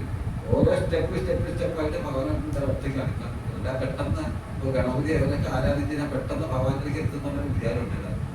അങ്ങനൊന്നും ഒരിക്കലും നടക്കില്ല. പല സംഘാചാര്യന്മാരും പറയും ഏതെങ്കിലും ദേവതകളെ പ്രാർത്ഥിച്ചാൽ മതി, എന്നിട്ട് അവിടെ സമുദ്രത്തിലേക്ക് വെള്ളം ഒഴുകുന്നുണ്ട്, സമുദ്രത്തിൽ ഒന്നും അല്ല. എത്തും, കുറെ സമയം പിടിക്കും, എത്രയോ ജന്മങ്ങൾ പിടിക്കും. ഇത് പറഞ്ഞു ബഹുനാജന്മരാമന്തജ്ഞാനവാൻമാൻ പ്രവർത്തത വാസുദേവ സർവ്വതീ സർവ്വമഹാദുർലഭ. അതായത് ഭഗവാനെ പറ്റി മനസ്സിലാക്കി ഇതുപോലെ സ്റ്റെപ്പായിട്ട് ചിലപ്പോൾ ചില ശിവഭക്തന്മാരാക്കി ആ ശിവഭക്തനായി കഴിയുമ്പോഴേക്കും ഭഗവാനെ പറ്റി മനസ്സിലാക്കേണ്ട ഒരു അവസരം ഭഗവാൻ കൊടുക്കും. യഥാർത്ഥ ഭഗവാൻ ശ്രീകൃഷ്ണനാണ് യഥാർത്ഥ വ്യക്തിസ്വരൂപം മനസ്സിലാക്കേണ്ട അവസരം കിട്ടുമ്പോൾ അങ്ങനെ അടുത്ത ജന്മം കിട്ടിയിട്ട് അടുത്ത ജന്മത്തിൽ അതിന് വേണ്ടുന്ന ഗുരുക്കന്മാരിലെ സ്വീകരിച്ചിട്ട് അതിനാണ് ശരിക്കും നമുക്ക് മനസ്സിലാക്കാൻ പറ്റും. അല്ലാതെ പെട്ടെന്ന് ആർക്കും കൃഷ്ണഭക്തിയിലേക്ക് വരാൻ പറ്റില്ല. എത്രയോ ജന്മങ്ങൾ ബഹുനാം ജന്മനാന്ന് ബഹുനാഥോടെ എത്രയോ ജന്മങ്ങൾക്ക് ശേഷം. അല്ലാത്തപ്പോൾ നമ്മളിങ്ങനെ ഉറക്കം തൂക്കിയൊക്കെ നടക്കും, പറയുന്നതും കേൾക്കില്ല, ഭഗവാനെ പറ്റിയൊന്നും മനസ്സിലാക്കിയില്ല, അത് തിരസ്കരിച്ച് കളയും. ഭഗവാൻ പറഞ്ഞിട്ട് എന്നെ പറ്റി അപരാധം ചെയ്യുന്നതിനൊക്കെ പിന്നീട് അടുത്ത ജന്മം അസുരജോതിയിൽ തന്നെ ഇതാക്കുന്ന പറഞ്ഞു. അസുരന്മാരായിട്ടുള്ള ആ വിഭാഗത്തിനെ കൊണ്ട് അവരെ ജയിപ്പിക്കും. കാരണം ഇവരുടെ പറഞ്ഞിട്ട് കാര്യമില്ല. എത്രയോ ആൾക്കാർക്ക് ഭഗവാനികളെ കുറ്റപ്പം നടത്താനുണ്ട്. അതിനെല്ലാം തിക്തഫലങ്ങൾ അനുഭവിക്കേണ്ടി വരും ശരിക്കും. കാരണം അവർ വിവേചന ബുദ്ധിയുണ്ട്. എന്താ മനസ്സിലാക്കാത്ത ശരിക്കും ഇതിലല്ലേ സ്വയം ബുദ്ധി ഭഗവാൻ കൊടുത്തിട്ടുണ്ട്, മറ്റുള്ള ജീവജാലങ്ങളും കൊടുത്തിട്ടില്ല. സ്വയം ബുദ്ധി മനസ്സിലാക്കേണ്ട അതിനെ ഡെവലപ്പ് ചെയ്യേണ്ട ഇത് കൊടുത്തിട്ടുണ്ട്. അത് ഡെവലപ്പ് ചെയ്തിട്ട് ഭഗവാനെ പറ്റി മനസ്സിലാക്കേണ്ട ഒരു അവസരം ഭഗവാൻ കൊടുത്തിട്ടുണ്ട്. അത് പ്രവർത്തിക്കാതെ അപരാധം പ്രവർത്തിച്ചത് രണ്ടാമത് പിന്നെ ഭഗവാൻ തന്നെ പറഞ്ഞു അസുര ജോലിയിൽ പിന്നെയും അവരെ ജനിപ്പിച്ചു എന്ന് പറഞ്ഞു. വളരെ കറക്റ്റാ ശരിക്കും. അവന് കിട്ടിയിട്ടില്ല ബുദ്ധിശക്തി ഉപയോഗിക്കാതെ അവൻ അതിനെ തള്ളി പറഞ്ഞുകൊണ്ട് ഇങ്ങനെ നടത്തുക. മറ്റേ ആളാകെ പഠിച്ച് ഇങ്ങനെ ആൾക്കാരെ ബുദ്ധിയിലേക്ക് വലിയ കമ്പോളം പറഞ്ഞ് അറിയിക്കാൻ വേണ്ടി നടത്തുന്ന പല ആൾക്കാരും അവർക്ക് വെച്ചിട്ടുള്ള ജന്മങ്ങളില്ലാതെ ജനിക്കും. ചിലപ്പോൾ തേടിപ്പോൾ ചിലപ്പോൾ മരങ്ങളായിട്ട് ജനിക്കാം. നിരീശ്വരവാദികളായിട്ടുള്ള ആൾക്കാർക്ക് മരത്തിന്റെ ഒരു ജന്മം കൊടുത്തിട്ടുണ്ട്. ചുമ്മാതെ മര ഇതൊന്നും അങ്ങനെ എല്ലാത്തിലും ഭഗവാന്റെ അംശം കൊണ്ട് ജനിക്കും. സർവശാഹംപ്രതിഷ്ഠിട്ട് എല്ലാ ജീവജാലങ്ങളും ഭഗവാനുണ്ട്. അപ്പോൾ ഈ ഭഗവാൻ തന്നെ വ്യക്തിത്വരൂപനായിട്ടുള്ള ഈ ഭഗവാൻ തന്നെയാണ് എല്ലാ ജീവജാലങ്ങളും പറയുന്നത്. എല്ലാ വെറുതെ ഭഗവാൻ പേരാ കൃഷ്ണൻ പേരാ യേശു കൃഷ്ണനൊക്കെ ഒന്നാണ്. അല്ലെങ്കിൽ അതാണ് ഇതാണെന്നൊക്കെ പറഞ്ഞിങ്ങനെ കമ്പയർ ചെയ്തുകൊണ്ട് നടക്കാൻ പറ്റും. അള്ളാഹുവിന്റെ താഴെയാണ് കൃഷ്ണനുണ്ട്. ഖുറാനിലെ പോലും ശരിക്കും പറഞ്ഞില്ല. അതിന്റെ ചരിതാമത്തിന്റെ ചൈതന്യ മാപ്പ് പറഞ്ഞു.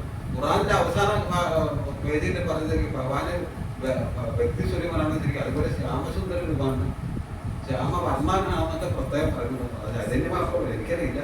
ചൈതന്യ മാപ്പ് പ്രത്യേകം പറയുന്നുണ്ട്. കാരണം അദ്ദേഹം ഭഗവാനാണ് ശരിക്കും. ഭാഷാ ശ്രീകൃഷ്ണന്റെ പുനരവതാരമാണ് ശരിക്കും ചൈതന്യ മാപ്പ്. അപ്പൊ അദ്ദേഹം പറയുന്നുണ്ട് ഇതുപോലെ ഭഗവാന്റെ നിറം ഇതാണ് ശ്യാമവർണ്ണം. ശ്യാമവർണ്ണം നമ്മുടെ മേഘത്തിന്റെ നിറം. ശ്യാമം പറഞ്ഞ ത്രിഭംഗ രൂപം 3 പൊടികളുണ്ട് അതിന്റെ ഭഗവാന്റെ ഇങ്ങനെ ഇതായിട്ട് ഒരു വളഞ്ഞ കൊണ്ടിനൊക്കെ ലഭിക്കുന്നത് ഒരു നാണത്തോട് ഉപയോഗിക്കുന്ന ഭഗവാൻ. അതാണ് വളരെ ലളിതമായിട്ട് ലളിതം ശ്യാമം ത്രിഭംഗൻ ലളിതം നീതം പ്രകാശം. ആ ശ്യാമ രൂപത്തിന് ലളിതം ആ ലളിതമായ രീതിയിലാണ് ഭഗവാൻ എപ്പോഴും നിൽക്കുന്നത്. ഭഗവാൻ ഒരിക്കലും ഇങ്ങനെ ക്രൂരമായ രീതിയിലൊന്നും നിൽക്കുന്നില്ല. വളരെ സൂക്ഷ്മയുടെ ഇതായിട്ട് നല്ല തൂങ്ങി അവിടെ കൊണ്ടൊക്കെ ഒപ്പിച്ച് അങ്ങനെ നിൽക്കുന്നു. അങ്ങനെ എന്തെങ്കിലും വൃന്ദാവനത്തിലെ ഭഗവാൻ എല്ലാ ഗോപത്തിലും ആ രൂപത്തിലാണ് എനിക്ക് അവർക്കൊക്കെ ആചരിക്കാൻ താല്പര്യം. ഒരിക്കലും വൃന്ദാവനത്തിലെ ഗോപത്തിലെല്ലാം കൂടെ ഭഗവാനായിട്ടിരിക്കുന്ന സംവാദത്തിൽ അങ്ങനെ ഇരിക്കരുത്. അപ്പൊ ഭഗവാൻ പെട്ടെന്ന് അവിടുന്ന് മാറിക്കണം. ഭഗവാനായിട്ട് ഇങ്ങനെ സമ്പർക്കത്തിൽ ഏർപ്പെട്ടില്ല. ഓരോ കുശല പ്രശ്നങ്ങൾ നടത്തി ഇങ്ങനെ കളിയിലൊക്കെ ഏർപ്പെട്ടിരിക്കുക. അപ്പൊ ഭഗവാൻ പെട്ടെന്ന് അവിടുന്ന് മാറിക്കണം. ഭഗവാൻ മാറിയിട്ട് എന്ത് ചെയ്തു? ഭഗവാൻ കുറച്ചൊരാൾക്ക് മാറിയിട്ട് അപ്പൊ ഇവരെല്ലാം അന്വേഷിച്ച് അടക്കിയ ഗോപത്തിലുണ്ട് ഭഗവാൻ എവിടെ എന്നൊക്കെ പറഞ്ഞു. അപ്പൊ കുറച്ചു ദൂരം പോയി കഴിഞ്ഞപ്പോൾ ഭഗവാൻ നാരായണ സ്വരൂപത്തിലൊക്കെ ഇരിക്കുന്നു. 4 കൈകളൊക്കെ ആയിട്ട് അങ്ങനെ ഇരിക്കുക. ചട്ടിലൊക്കെ കൊണ്ടിട്ട് അങ്ങനെ അവിടെ ഇരിക്കുക. അപ്പം അവിടെ പോയിട്ട് ഗോപത്തിലൊക്കെ അങ്ങനെ കൃഷ്ണനൊക്കെ ഉണ്ടോ എന്ന് അദ്ദേഹത്തോട് പോയി സാക്ഷാൽ ശ്രീകൃഷ്ണഭഗവാൻ തന്നെ ശരിക്കും ഭഗവാനൊന്ന് വേഷം കെട്ടി നാളെ നോക്കി. അപ്പൊ അവരെ പ്രേമം ആ രൂപത്തിലേക്ക് അവരുടെ പ്രേമം ആ 2 കൈകളുള്ള ആ രൂപത്തോട് കൂടിയിരുന്ന പ്രേമം. അപ്പൊ ആ സ്ഥാനത്ത് ഭഗവാന്റെ ചതുർഭുജ രൂപം കണ്ടിട്ട് അവർക്കാർക്കും അത് അക്സെപ്റ്റ് ചെയ്യാൻ പറ്റിയില്ല. അതാണ് ശരിക്കും ഭഗവാൻ ശ്യാമം ത്രിഭംഗം ലളിതം നീതപ്രകാശം. ആ രൂപത്തോടാണ് എല്ലാവർക്കും നമുക്ക് താല്പര്യം വേണ്ടത്. എല്ലാ ആൾക്കാരും അത് ആ രൂപത്തിൽ വേണം ആചരിക്കാൻ ഭഗവത്ഗീത തന്നെ പറയുന്നുണ്ട്. അപ്പം അതിനൊന്നും നമ്മൾ ഉൾക്കൊള്ളാതെ ശരി ഭഗവാൻ വ്യക്തി സ്വരൂപമില്ല. ഇതാണ് ഭഗവാൻ ഇതെല്ലാം നിറഞ്ഞിരിക്കുന്ന ആൾക്കാർ അവ്യക്ത സ്വരൂപനാണ്. മായാസ്വരൂപം എന്നൊക്കെ പറഞ്ഞിങ്ങനെ നടക്കുന്ന ആൾക്കാർക്കൊന്നും ഒരിക്കലും ഭഗവാനെ ഇതാക്കാൻ പറ്റില്ല, അക്സെപ്റ്റ് ചെയ്യാൻ പറ്റില്ല. അപ്പൊ ഇതെങ്ങനെ ശരിക്കും ഭഗവാനെ എങ്ങനെ നമുക്ക് അക്സെപ്റ്റ് ചെയ്യാൻ പറ്റും? പ്രേമത്തോടുകൂടിയ ഭക്തിയോട് കൂടിയുള്ള ആചാരത്തോടു കൂടി ഭഗവാന്റെ അടുത്തേക്ക് ചെല്ലാൻ പറ്റും. അല്ലാതെ അഷ്ടാംഗ യോഗം മറ്റുള്ള ഹിമാലയത്തിലൊക്കെ ഐസ് കെട്ടിടത്തെ സംബന്ധിച്ച് നടത്തിയിട്ടൊന്നും ഒരു കാര്യമില്ല. യോഗകൾ പഠിച്ചുകൊണ്ട് കാര്യമില്ല. യോഗ എന്ന് പറഞ്ഞാൽ അവർക്ക് അതിൻ്റെതായിട്ടുള്ള അവരെ ഇതൊക്കെ കാണിക്കാൻ പറ്റുന്ന സംഭവമാണ് യോഗ പഠിക്കുന്നത്. ഓരോ വിദ്യകളൊക്കെ പ്രകടിപ്പിക്കാൻ പറ്റും. അതൊന്നും സമ്പൂർണ്ണ അവസ്ഥയിലേക്ക് എത്തിക്കുന്നത്. അതായത് ഭഗവാൻ എപ്പോഴും ഹരിനാമ സംഘത്തിൽ ഭഗവാൻ പറയുന്നുണ്ട്. ഭഗവത്ഗീതയിലെ അവസാനത്തെ ശ്ലോകത്തിൽ പറയുന്നുണ്ട് എന്താ പറയുന്നത്?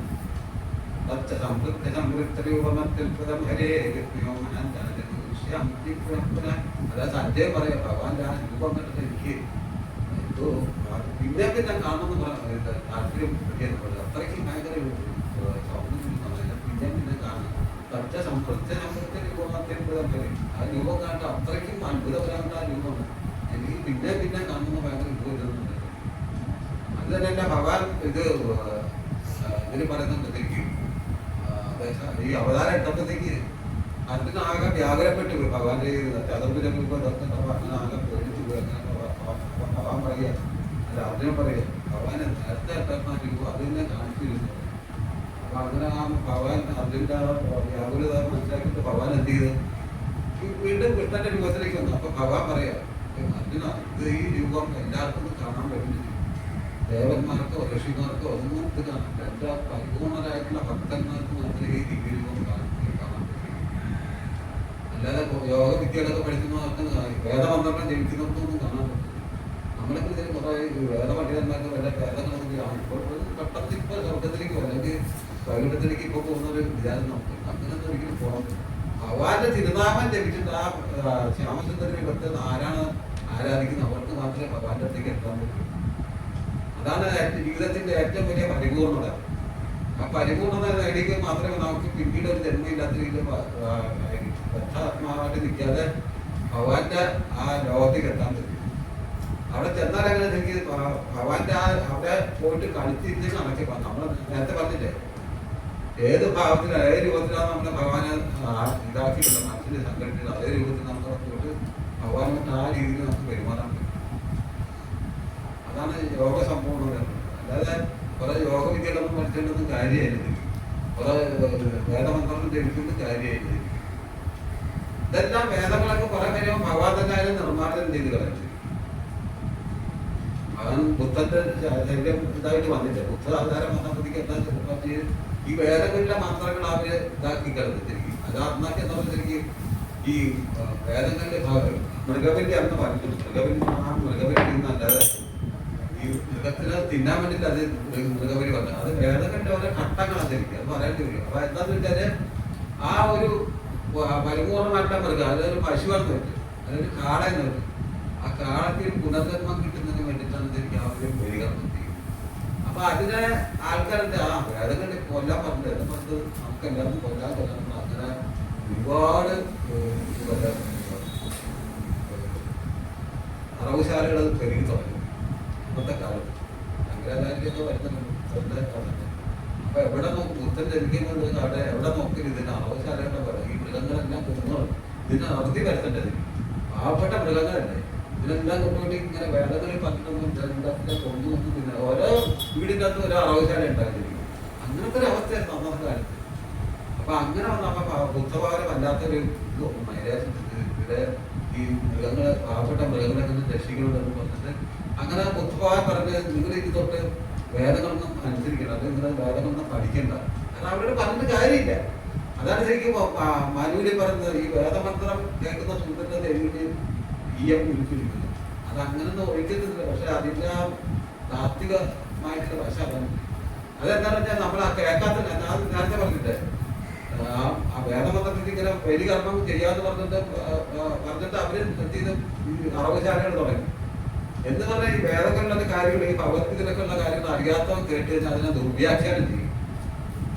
അങ്ങനെ ദുർവ്യാഖ്യാനം ചെയ്യാതിരിക്കും പറഞ്ഞാൽ അത് സൂത്രൻ ഒരിക്കലും കേൾക്കരുതെന്ന് പറഞ്ഞ കാരണമല്ല. കാരണം അവനത് മനസ്സിലാക്കാനുള്ള കഴിവില്ല. അപ്പൊ അവന് വേറെ രീതിയിൽ എഴുതി തിരിച്ച് മാറ്റിക്കിടുക വാക്യങ്ങൾ. അല്ല അവന് പറഞ്ഞു കൊടുക്കാനുള്ള ബുദ്ധി ഇട്ടിരിക്കും. അതിനാണ് ശരിക്കും വേദമന്ത്രം കേൾക്കുന്നതിന്റെ ഇതില് ദേവിയില് ശരിക്കുള്ള ഇതാണ്. അതൊന്നും അങ്ങനെയൊന്നും ഒഴിച്ചിട്ടില്ല. പക്ഷെ അതിന് ആ ഒരു ഉപമയായിട്ട് കൊടുത്തിരിക്കുന്ന ആ വാക്യം. അപ്പൊ അങ്ങനെ കേട്ട് കഴിഞ്ഞാൽ അവരാണ് അതിനെ ദുർവാക്യം. ഇപ്പോഴും നമ്മുടെ യൂട്യൂബിലൊക്കെ നോക്കി പലരും വേദമന്ത്രമൊക്കെ ദുർവ്യാഖ്യാനം ചെയ്തിട്ട് അവന് ഇഷ്ടമുള്ള പോലെയൊക്കെ പരസ്പരത്തിലൊക്കെ പറയും. അങ്ങനെയുള്ള ആൾക്കാരാണ് ശരിക്കും ഇപ്പോൾ ഉള്ളത്. അപ്പൊ അങ്ങനെ ചെയ്യാതിരിക്കൊണ്ടാണ് ബുദ്ധൻ വന്നിട്ട് അത് ആ മൃഗങ്ങളെല്ലാം രക്ഷിക്കാൻ വേണ്ടിട്ട് ഭഗവാൻ ബുദ്ധനായിട്ട് വന്നിട്ട് വേദമന്ത്രങ്ങളൊന്നും നിങ്ങളൊന്നും പഠിക്കണ്ട എന്ന് പറഞ്ഞാൽ അങ്ങനെ വന്നു. പിന്നെ അതിനുശേഷമാണ് പിന്നെ ശങ്കരാചാര്യ സ്വാമികൾ വരുന്നത്. അദ്ദേഹം വന്നിട്ട് പിന്നെ എന്താ പറയുക, നിങ്ങളൊന്നും നിങ്ങള് ഇതൊന്നും ആചരിക്കണ്ട, നിങ്ങൾ എല്ലാം മായ എന്ന് പറഞ്ഞിട്ട് അങ്ങനെ ആചരിക്കാൻ തുടങ്ങി. അതും അന്നത്തെ കാലത്ത് അങ്ങനെ ഒരു വിഭാഗം ആൾക്കാരുണ്ട്, നിരീശ്വരവാദികളുണ്ടായിരുന്നു. അപ്പൊ ആ നിരീശ്വരവാദികളെല്ലാം കുറച്ചുകൂടെ ഈശ്വരനിലേക്ക് അടുപ്പിക്കാൻ പറ്റും. മായാവാദം, ഇതെല്ലാം പറഞ്ഞിരിക്കുക ബ്രഹ്മാണ്, ഞാനും ബ്രഹ്മം നീയും ബ്രഹ്മം, അല്ല ഞാൻ നാരായണൻ നീ നാരായണൻ എന്നുള്ള അങ്ങനെ ആ ഒരു വിഭാഗമാണ്. പക്ഷെ അതിന് ശങ്കരാചാര്യ നമ്മൾ കുറ്റപ്പെടുത്ത കാര്യമില്ല. കാരണം അന്നത്തെ അവസ്ഥ അങ്ങനെയാണ്, ആൾക്കാരുടെ അവസ്ഥ ഇതൊക്കെ. അപ്പൊ അന്നത്തെ ആ അവസ്ഥയ്ക്ക് അനുസരിച്ച് അതിനുള്ള രീതിയിൽ അവര് ഒരു ഇത് കൊണ്ടുവന്നു, ഒരു ആചാര വ്യവസ്ഥ കൊണ്ടുവന്നു. അതാണ് ആ ഇതാണ് ശരിക്കും നമ്മള് പല ആൾക്കാരും ഫോളോ ചെയ്തത്. ഭഗവത്ഗീത ഫോളോ ചെയ്യുന്ന ആൾക്കാർ അതിനെ അനുസരിച്ച് ഭഗവത്ഗീത എഴുതി മാറ്റുന്ന ആൾക്കാരും ഉണ്ട്. ഭഗവാന്റെ രൂപമില്ല, ഈ കാണുന്ന എല്ലാം ബ്രഹ്മാണ്, ഞാനും ബ്രഹ്മം നീ ബ്രഹ്മത്തിന്റെ രീതിയിലൊക്കെ എഴുതി പിടിപ്പിച്ചിട്ട് അതിന് ദുര്യാക്കാൻ ചെയ്യുന്നുണ്ട്. പക്ഷെ അങ്ങനെയുള്ള ആൾക്കാരും ഭയങ്കര ഇതിലേക്ക് പോകുന്ന മനസ്സിലാക്കി. അങ്ങനെയുള്ള ആൾക്കാർ നരകത്തിൽ പോകുന്ന ചാൻസ് ഉണ്ടെന്ന്. മായാവാദിയുടെ എല്ലാം നരകത്തിൽ പോകുന്ന ചാൻസ് ഉണ്ട്. ചൈതന്യ മഹാപ്രഭു പ്രത്യേകം പറഞ്ഞു. അപ്പം മായാവാദികളുടെ പുറകിൽ ഒരിക്കലും നമ്മൾ പോകുന്നുണ്ടെങ്കിൽ അപ്പൊ ആ മായാവാദത്തെ ഇല്ലാതാക്കാൻ വേണ്ടിയിട്ട് ഇപ്പൊ ചൈതന്യ മഹാപ്രഭു വന്നിട്ട് ഹരകൃഷ്ണ മഹാപ്രഭു ചെയ്യുന്നത് ആ മായാവാദത്തെ ഇല്ലാതെ പറയുന്നുണ്ട്. ശൂന്യവാദി പാശ്ചാത്യ പാശ്ചാത്യ ദേശത്തിലുള്ള ആൾക്കാരെല്ലാം ശൂന്യവാദികളാണ്. അത് ഭഗവാന് രൂപയില്ല, വ്യക്തിസ്വരൂപമല്ല എന്ന് പറഞ്ഞിട്ട് നടക്കുന്ന ആൾക്കാർ വിദേശ രാജ്യത്തെ പുറത്താണ്.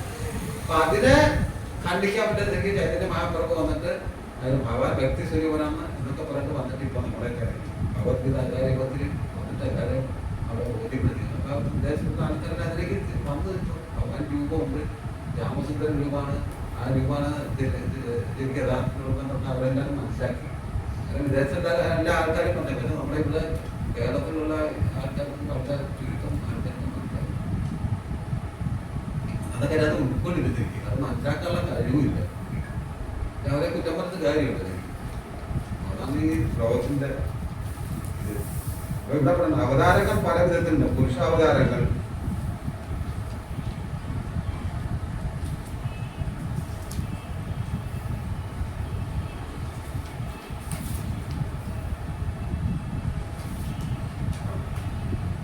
രണ്ടും ലോകത്തിലോ പല പല അവതാരങ്ങളൊന്നും പറയുന്നു. ഇവിടെ പിന്നെ പറയുന്നത് പല പല സിദ്ധാന്തങ്ങളും വൈരുദ്ധ്യങ്ങളിലും തത്വജ്ഞാനപരമായ ഊഹാഹോഹങ്ങളിൽ അകപ്പെട്ട് കുഴങ്ങി അവർക്ക് മനപ്പെടുത്തു പോകുന്നു. അല്ലെങ്കിൽ ദേഷ്യപ്പെട്ട പ്രപഞ്ചത്തിൽ മൂലഹേതുവായി ഒന്നുമില്ലെന്നും എല്ലാ ശൂന്യതയിൽ അവസാനിക്കുന്നുമുള്ള ബുദ്ധിശൂന്യത നിലപാടിൽ എത്തിച്ചേരുന്നു. അതിനകത്തുണ്ട് പല ആൾക്കാരും ഭഗവാൻ രൂപയിലാണ് ബുദ്ധി ഇത് ശൂന്യവാദികളാണെന്നുള്ള രീതിയിൽ ശൂന്യമാണല്ല ഉണ്ടെന്ന രീതിയിൽ പോകുന്നത്. ഒരിക്കലും ശൂന്യത ഇല്ലെന്നിരിക്കും. എല്ലായിടത്തും ഭഗവാന്റെ ആവാസങ്ങളുണ്ട്. എവിടെയൊക്കെ ഓരോ കണികയിലും ഭഗവാന്റെ സാന്നിധ്യം. ഒരിക്കലും ശൂന്യത ഇല്ലെന്നിരിക്കും. എല്ലായിടത്തും ഭഗവാന്റെ സാന്നിധ്യം. അങ്ങനെ ശൂന്യത അവന് ബുദ്ധിയില്ലാത്തതാണ് അങ്ങനെ സങ്കല്പിക്കുന്നത്. കാണാൻ പറ്റുന്നത് ഭഗവാൻ അങ്ങനെ എല്ലാവർക്കും നഗ്നമായ നടത്തുന്നത് കാണാൻ പറ്റുന്നത്. ഈ ശ്ലോകത്തിൽ അവസാനത്തെ ശ്ലോകത്തിൽ എന്താണ് ഭഗവാനെ കന്ദർപ്പകോടി അത്രയും വലിയ പ്രകാശത്തോടും പ്രകാശത്തിന്റെ സംഭവം അത്രയ്ക്കും വലിയ നമ്മൾ ആ പ്രകാശത്തിന്റെ അവിടെ തന്നെ നമുക്ക് കാണാൻ പറ്റില്ല.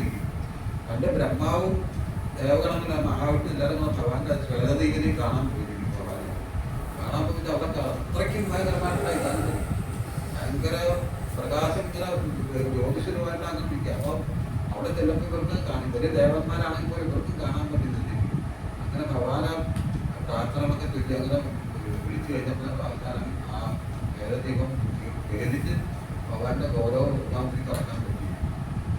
അങ്ങനെ അവിടെ ചെല്ലുമ്പോൾ എന്താണ് ഭഗവാൻ ശ്യാമസുന്ദരനുമായിട്ട് അവിടെ തന്നെ യാതായിട്ട് അങ്ങനെ ആസ്വദിക്കാൻ ഗർഗസംഹിതയിൽ പ്രത്യേകം പറയുന്നത്.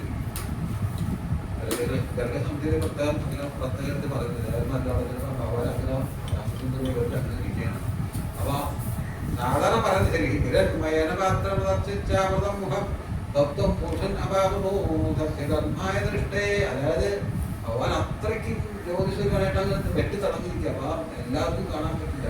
അപ്പൊ പറയുന്നത് എൻ്റെ ഭക്തന്മാർക്ക് മാത്രമേ എൻ്റെ ഈ രൂപത്തെ പ്രാപിക്കാൻ പറ്റില്ല. ആ ജ്യോതിഷ രൂപത്തെ കടന്ന് ആ ഭഗവാന്റെ ആ യഥാർത്ഥ രൂപത്തെ കാണാൻ പറ്റില്ല. അപ്പൊ ആ പ്രത്യേകം പറഞ്ഞിട്ട് അല്ല നമ്മള് ഇപ്പൊ എനിക്ക് ദൈവത്തിനെ കാണണം, അല്ലെ ദൈവം ഉണ്ടെങ്കിൽ ഞാൻ വിശ്വസിക്കില്ല, അല്ലെ കണ്ടെങ്കിൽ ഞാൻ വിശ്വസിക്കില്ല പറഞ്ഞ ആൾക്കാർ കണ്ട ഇവിടെ വന്നു കഴിഞ്ഞാൽ നല്ല രസമായിരിക്കും. അപ്പൊ ഒരു തെറ്റും ചെയ്യാത്ത ഒരു പ്രധാനമന്ത്രിക്ക് എന്നെ കിടക്കപ്പൊക്കിയിലേക്ക്. അപ്പൊ പിന്നെ ഭഗവാൻ ഇവിടെ വന്നുള്ള അവസ്ഥ ഞാൻ ലക്ഷ്യമിരിക്കുന്നത്. ഭഗവാൻ എന്നൊക്കെ വന്നിട്ട് അങ്ങനെ ആർക്കൊന്നും കാണാൻ പറ്റില്ല.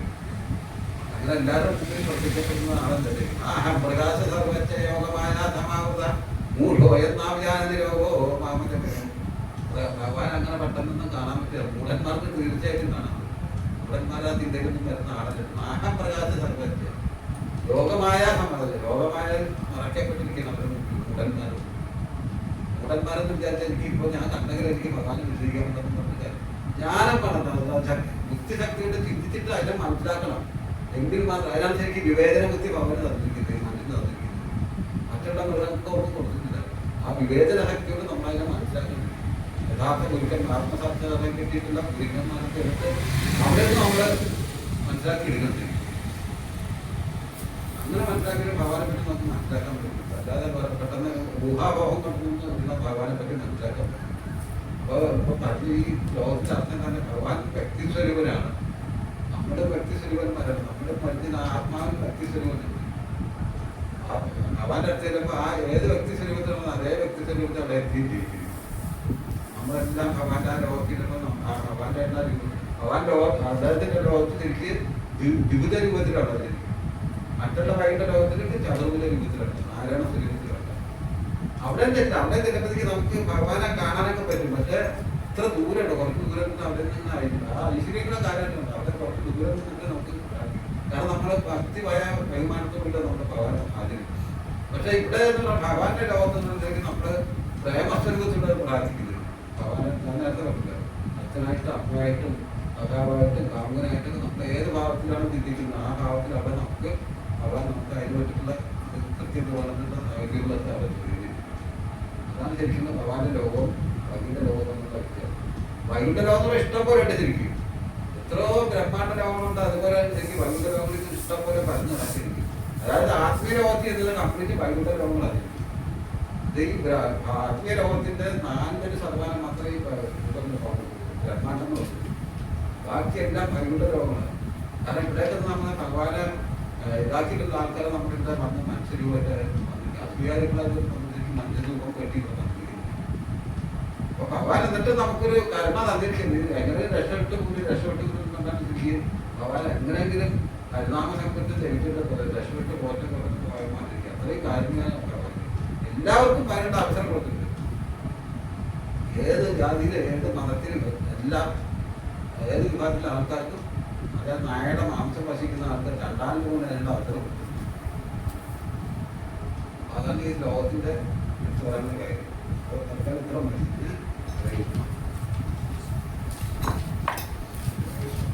ഒരുപാട് കേട്ടിരിക്കുന്ന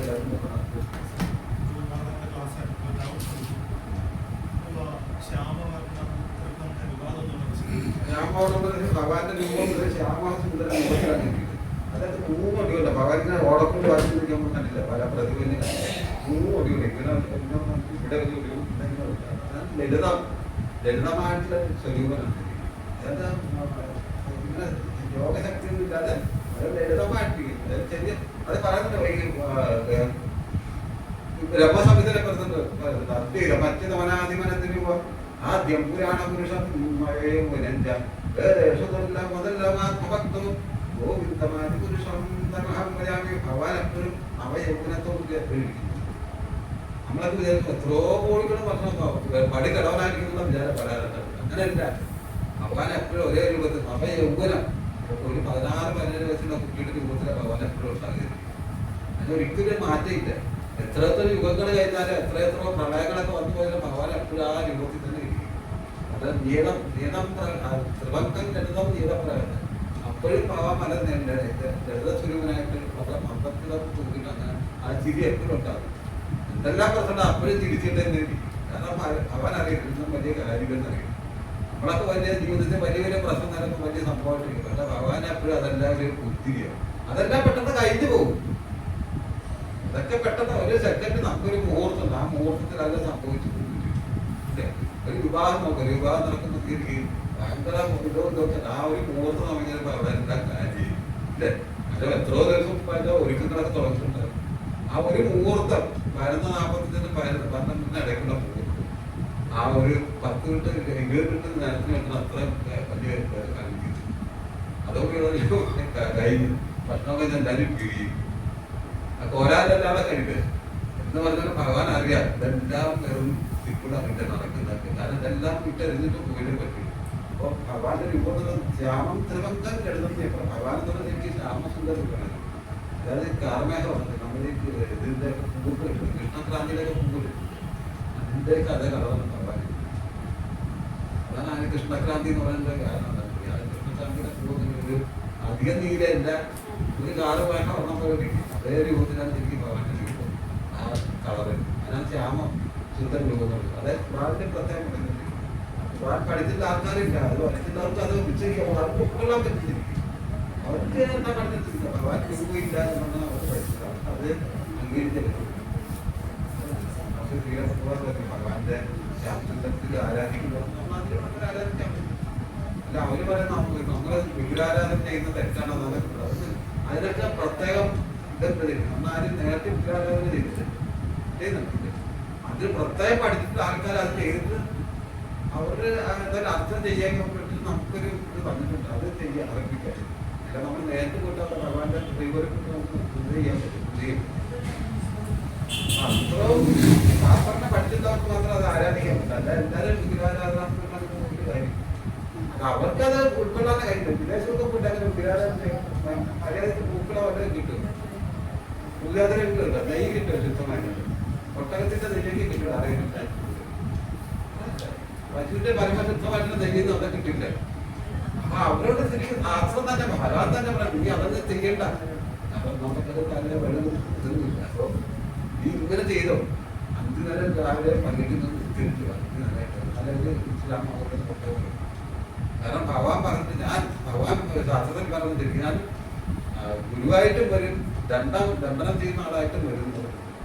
അത് അനുസരിക്കാത്തവരൊക്കെ അവരെ ദണ്ഡനം ചെയ്തിരിക്കും. ദണ്ഡനം ചെയ്തിട്ട് അവരെ അതിനെ അതാണ് ഇസ്ലാമത്തിലെ അവരെ പ്രോത്സാഹിപ്പിക്കാൻ കാരണം